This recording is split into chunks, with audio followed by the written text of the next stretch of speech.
Hey everyone, welcome back to Wisdom Wednesday. I am Dorothy Dorton with AARP Alabama. It's always good to see you guys again. Remember, ask any relevant questions in the comments, and any of the websites that I put up, I will put in the comments of the Facebook section. So just stay tuned for that. And let's see what we've got coming up this week. Let's see. Tomorrow, we've got another installment of our state resource workshops. And this one is going to be on the state ombudsman and the long-term care ombudsman and what they do. So this is going to be a really important one for those who have loved ones who live in nursing homes or assisted livings. You definitely want to stay tuned for that one. That is registration only. It's on Zoom, but I am going to pop up that registration real quick. Let's see. You can go right here and sign up for all of the workshops. And we are also recording these workshops. So we will have when you register for past workshops, you will get a YouTube link to go to those. So you'll still be able to see those as well. So if you go to this website down here, Aging Resources 2021, right here, you can sign up for all of those workshops. And so next, we are going to be talking about mindful movement. And I hope you were able to join yesterday. We had Jerry Haslam on yesterday. And next week, we are going to have Becca and Pello back doing some easy, gentle yoga moves. So that's going to be really exciting. These are such great breaks in your day to really get moving and step away from your desk or your chair or whatever you may be doing and just kind of recenter yourself. So we definitely want you to tune into those. And those are like everything else, they are recorded. So you are welcome to go back and look at those anytime on Facebook or YouTube. And next we have this Friday, we are going to have Fraud Watch Friday, April 9th at noon. It's going to be on gift card scams. So those are going to be, there's a lot of scams out there with gift cards. And so we're going to be talking about and explaining all of those. And I believe this Fraud Watch Friday is going to be pre-recorded, but you can still ask your questions in the comments and we'll still answer those questions for you. But that is going to be Fraud Watch Friday, noon. And it's going to be on gift card scams. All right, what do we have next? Oh, exciting news. What's growing on? We're going to be back next Monday, and this is going to be really exciting because we are going to be talking about April showers bring May flowers. And Taryn is going to be talking about flowers that are beneficial for our gardens. She's going to be talking about ones that maybe keep bugs away, some flowers that are edible. And she's going to be talking about, and this is always one that I get confused with, is flowers that are annual versus perennials. And she's going to be talking about some of her favorite flowers that she likes to use in her garden. So stay tuned for that. That's going to be on April 12th, live right here on AARP Alabama's Facebook and YouTube pages. And that is going to be April showers bring May flowers. So that's going to be really exciting. And then following that, coming up on Wednesday, let me find it here, we're going to have Art with the Armory, and it's going to be at 1 p.m. on April 14th, and it's going to be diptych paintings, still lifes. And that's a really interesting thing because it's actually where you have two panels or two canvases, and you work from both of those, and they both fit together. So it's going to be really interesting. And if you missed Alabama at Home yesterday, you have another chance on April 20th to see it. It's also recorded, so you can go back and look at it on our Facebook page. But we will have another live episode of Alabama at Home on April 20th at 11 a.m. And this is just talking about aging in place, aging at home, rather than going to a nursing home or anything like that. It gives you some good tips and resources on how to stay in your home as long as possible. Let's see real quick. We have a good morning from Tawana Wright. Good morning, Tawana. Thank you so much for joining us. We appreciate it. And let's see, just a reminder, folks, we have all of our events. You can go right here and go check out all of our Alabama events. We are all still pretty much virtual, but we have a lot of fun stuff for you to do. Always go and check that out. There's always stuff being added. And again, most of it is recorded, so you can always go back and look at it later if you happen to miss it. And one more thing, always remember, Alabama vaccine information, get that latest news right here at aarp.org/AL vaccine. The vaccine is now open for all folks 16 and older, which is really exciting. So go here, you can find out where to get the vaccine, who's got the vaccine, what kind of vaccine you want to take. There's plenty of options out there. Let's see. Oh, and here we have another good morning from Candy Williams. Good morning, Candy. Thanks for joining us. So again, aarp.org/AL vaccine. If you are interested in getting your vaccine or just want to get the latest Alabama news. All right, folks. So really exciting this month. It is April, and April is Volunteer Recognition Month. And in the words of our founder, Ethel Percy Andrus, to be served, not be served.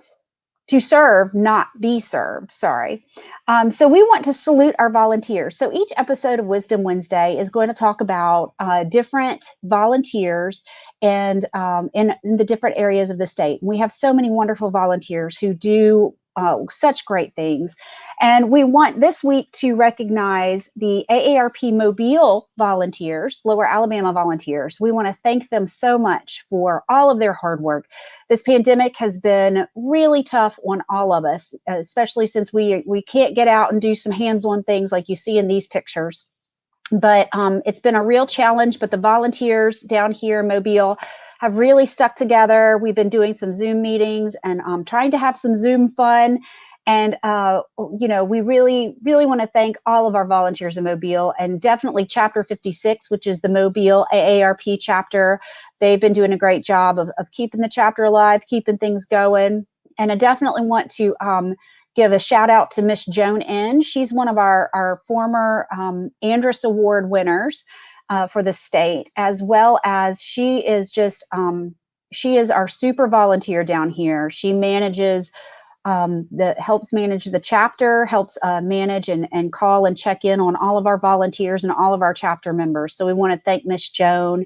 And then we have Gina Hitchens and Gloria Barks, who have really stepped up lately and done a great job with leading some Zoom workshops. If you have joined us on our state aging resources workshops, you have seen and heard Gina and Gloria introducing our speakers, and they've done a great job of that. So I just want to definitely call them out and say thank you. And thank you to all of our volunteers, not just in Alabama, but everywhere. AARP could not do what it does without our volunteers. So we're very, very grateful to have them. Let's see real quick. Oh, and we have Ann Hales saying hello. Hello, Ann. Thanks again for joining us. It's great to see everybody saying hi. All right, folks. Again, thank you, AARP Mobile volunteers, Chapter 56, Miss Joan, Miss Gina, and Miss Gloria. We appreciate all you do. All right, folks. So now we are a week away from the deadline of the AARP Livable Communities Challenge Grant. So I am honored to have Evey Owen back with us today. Good morning, Evey. Hi everybody out there. We are so glad to have you back. Like I said, it's a week away. The deadline is a week away from today. And so we just wanted to have you back just to kind of remind people about, the challenge grant, and really to answer some of those frequently asked questions that I know you get. So can you just kind of give us a rundown of what some of those questions and answers are? Absolutely. I would love to. So like we talked about a few weeks ago, the Community Challenge is AARP's Livable Communities Grant Program to make communities more livable for all ages with really tangible improvements that can jumpstart long-term change. So these aren't These aren't massive projects. These are, smaller projects that can really get things going. We don't typically pay for ongoing programming or fund ongoing programming.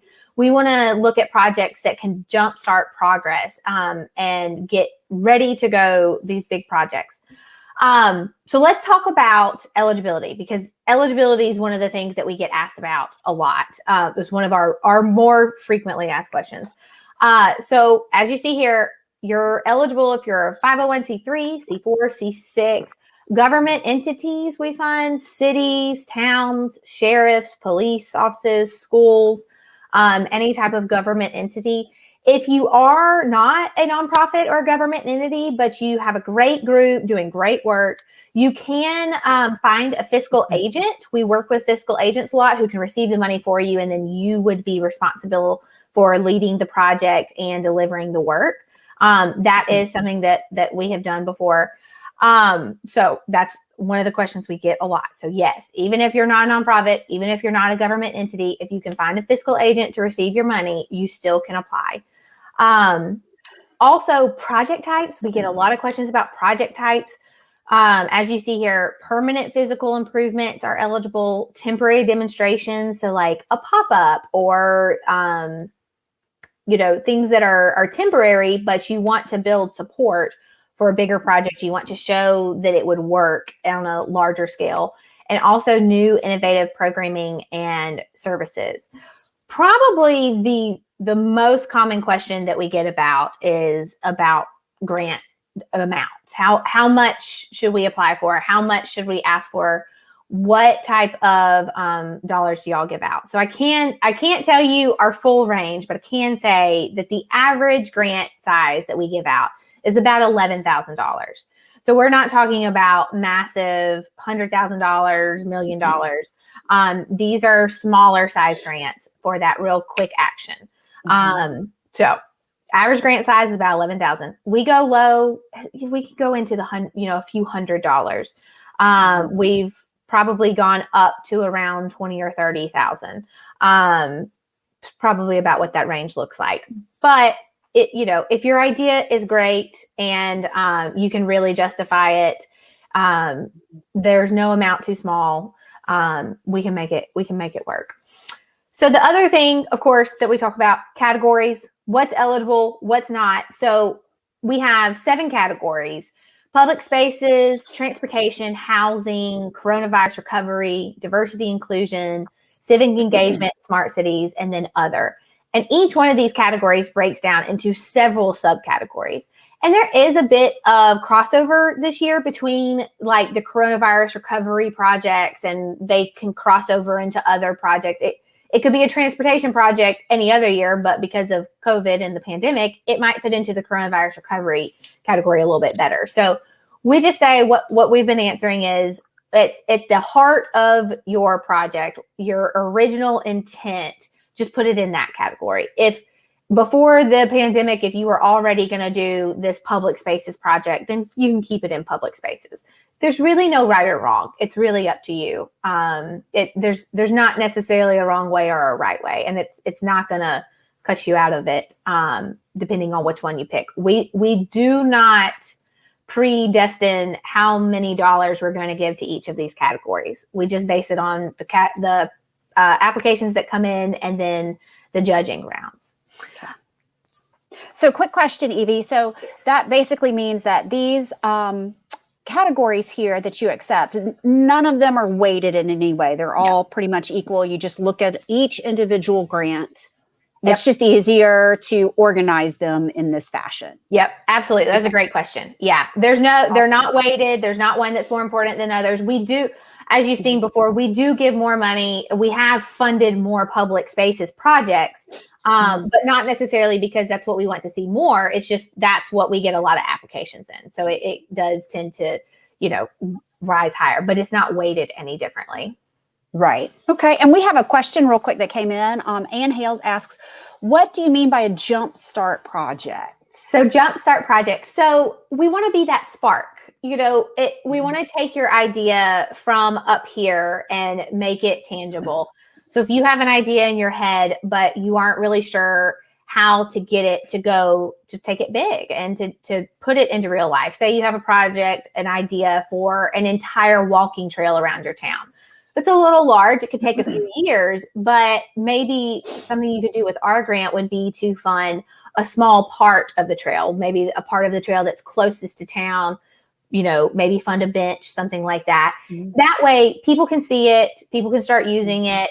The city can get involved. They can see it's a good idea. They may even fund it a little bit more. We want to be that spark that gets things rolling to get you from the idea phase and off the ground and going. So it can be temporary. It can be a pop-up. It can be something that you test. We do a lot of pilot tests, pilot runs. And then we see people make some tweaks to their overall design and then implement it full time. Awesome. So are there any grantees or past grantees that have gotten another grant? Like have people gotten a continuation of a grant? If someone got one at the first year and then they applied to kind of add to what they had, are you looking at those as well? Well, and that actually is a great question. It leads to another question too. Even if you've applied before, you can always apply again. So we have some people who've applied every year, all 5 years of the grant program. Just because you've applied before does not make you more eligible this year or less eligible. Even if you've gotten a grant, that does not make you more or less eligible for a grant this year. So I'm glad you mentioned that. And we don't necessarily look at rolling the projects into each other, but sometimes we do have grantees, like we can have some of our original grantees from 2017 or 2018 that they got a project granted and now they want to do another project similar, maybe like a sister project that they'll apply for this year too. So absolutely. It's all about your idea and how good it is to improve the community. Awesome. And real quick, Anne says, thank you very much for answering her question. So that was great. And so this is really exciting. And I'm going to put up this information right here. Right. Yeah. And so like you said, the deadline is next Wednesday. I cannot believe it's only a week away. I feel like it's only been a week since we opened the application window, but next week will be 8 weeks that the application window has been open, and it closes Wednesday at 8 p.m. Eastern. And after that, after it closes, we do go through a few rounds of judging, starting with the state offices, and then it goes to a national team, and then we start to announce the grantees internally. We talk to the grantees, we get their paperwork filled out, we get their money to them, and then we announce publicly, sometime in August, we'll announce that publicly.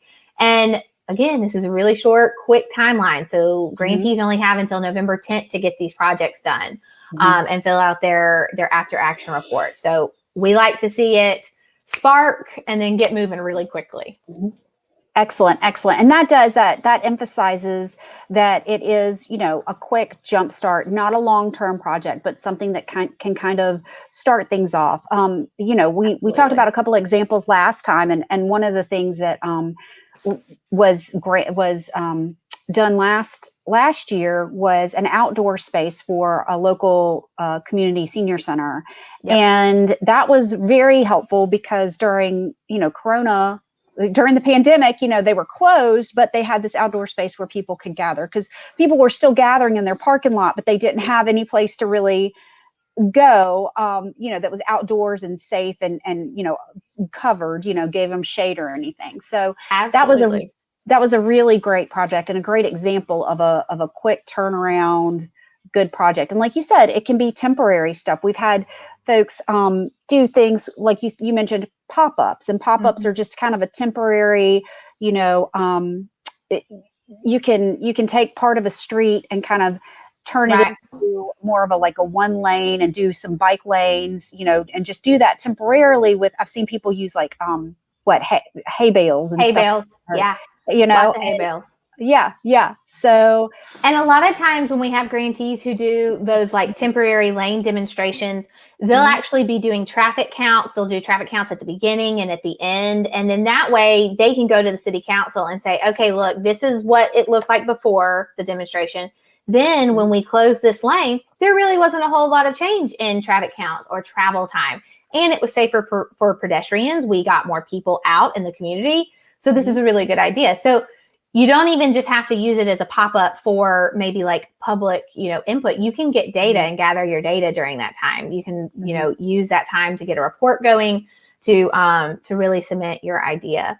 And like you were saying too, Dorothy, about one of the grantees from last year, we had one last year that they did a community garden, and the city happened to see what they were doing and liked it so much that they came in and did a project parallel to that and did a complete streets project, which is a perfect example of what we love to see. We love to see this snowball into other positive areas and catch the attention of the city, or maybe, the media in your area, or more grantees, more funders you can catch their attention too.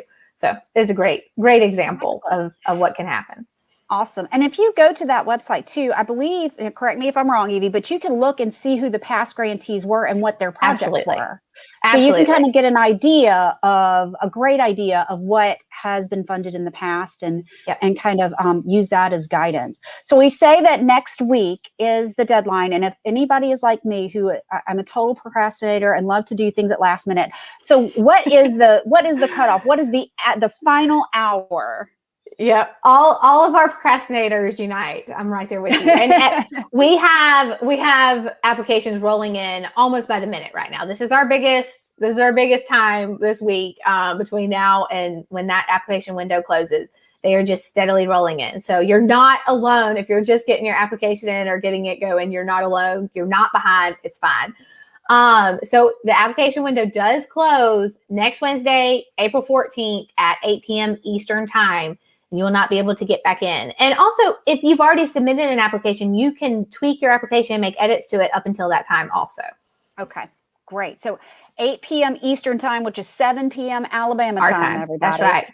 So make sure that you are getting that in and starting to work on it. But well, Evie, thank you so much for that. Next Wednesday, absolutely. So folks, we really appreciate it. Thank you so much, Evie, for coming on and talking about it. This is always an exciting time of year for us. In the state, we get to come together and look at all of these great ideas and these great grants. And they're so positive and uplifting and happy.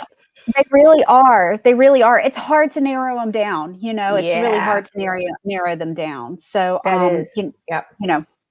very exciting. Well, Evie, thank you so much for that. We really appreciate it. And folks, we are just about done for this Wisdom Wednesday. I am going to, once again, I want to thank our AARP Mobile volunteers. And just again, thanks to all of our volunteers in Alabama and all over the country. We really appreciate everything you do for us. It has been a super challenging year, but our volunteers and our chapters have certainly stepped up and done a great job keeping it all together for us. So we want to thank you so much. All right, folks, I'm going to do our quick events video just to wrap it up and remind you all of what we've got coming up. And until next Wednesday, stay healthy and stay wise.